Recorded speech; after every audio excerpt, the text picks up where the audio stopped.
Kimwe mu bibazo bikomeje guhangayikisha abatuye akarere ka Muhanga ni ibibanza ndetse na zimwe mu nzu zubatsemo ariko zikaba zitarangiye, aho izi nzu na bino bibanza ariyo ndiri y'amabandi n'ibisambo byitwikira ijoro bikambura abaturage, ibindi bikabatera mu ngo zabo bikabacucura utwabo nk'uko babitangarije Prime TV. Aha akaba ariho aba baturage bahera basaba ubuyobozi bw'aka karere kugira icyo bukora ibi bibanza bikubakwa. Teje umwanda rwose n'akajagari, ko urabona izi nzu zituzuye n'umwanda cyane, ndetse kuba zidakoze zituzuye mbere n'umwanda cyane rwose, n'ibisambo na marine byose ziryamamo, ugasaba biteje ikibazo.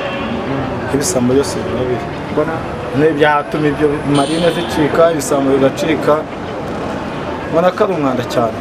Bigenze gute? Zikozwe zikubakwa, marine zikabura aho zirara, ibisambo bikabura aho byajya, ntabwo bakodesha kandi zihari. Ubwo uhanyuze bikagenda bitewe, ushaka kuba bamwambura bitewe n'uko bambaye icyatsi, nuko mubona afite ibintu nyine bazubatse, ibibazo byawe bimwe kugenda bigabanuka. Ntabwo waba wabuze nk'ahantu uryama kandi ureba igitaje kiri hariya n'imvura irimo kugwa, ureke kugira gute kujya kukiryamamo. icyo gihe bigenda bite? Nyine nawe uraza ukaryama, ntabwo umuntu yacamo afite ikintu uburaye urimo haraye nko kumwambura. N'icyifuzo ni uko mwakwegera nyine na leta ikashaka ba nyiri aya mazu bakagenda bahavugurura neza, cyangwa se bakareba n'ukuri baharinda bakashyira umutekano. Harimo nk'abajura bapapuza abantu bakirukiramo, urumva ntago wamukurikira. Rimwe na rimwe baranaharara, bamwe usanga badafite aho gutaha, usanga bahakoreye nk'ubwiherero, ntibahakora mbese aba biba bajyamo nabo ntuzi ngo bajya hehe. Ushobora kuhagera ugasanga hari n'undi mwanda mubi. Icyifuzo ni uko leta yashaka ibikorwa ikorera hari ahantu, cyangwa se ikabwira abantu nyiri biriya bibanza bagashyiramo imbaraga mu kashakira ibihakorerwa kugira ngo he kuguma ku bindiri y'ibisambo.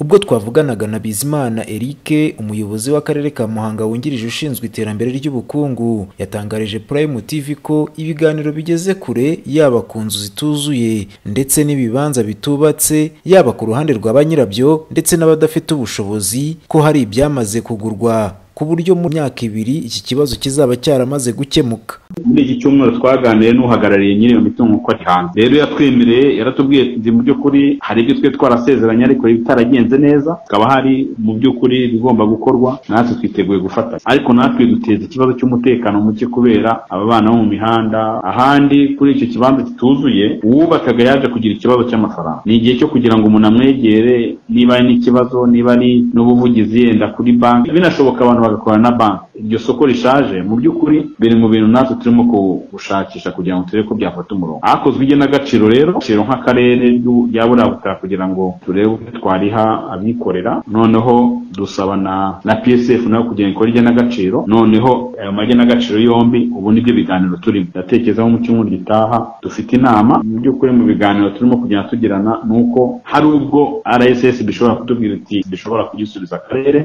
Aba baturage usibye kuba bagaragaza ko izi nzu n'ibi bibanza bigira ingaruka kubera kuba indiri y'amabandi iyo batuye n'abagenda muri uyu mujyi wa Muhanga, banasaba ko harushaho gukorwa n'imihanda yo muri uyu mujyi wa Muhanga mu rwego rwo kugira ngo urusheho kuba umujyi uteye imbere. Louis Patrick Muhirwa, Prime TV, mu ntara y'Amajyepfo.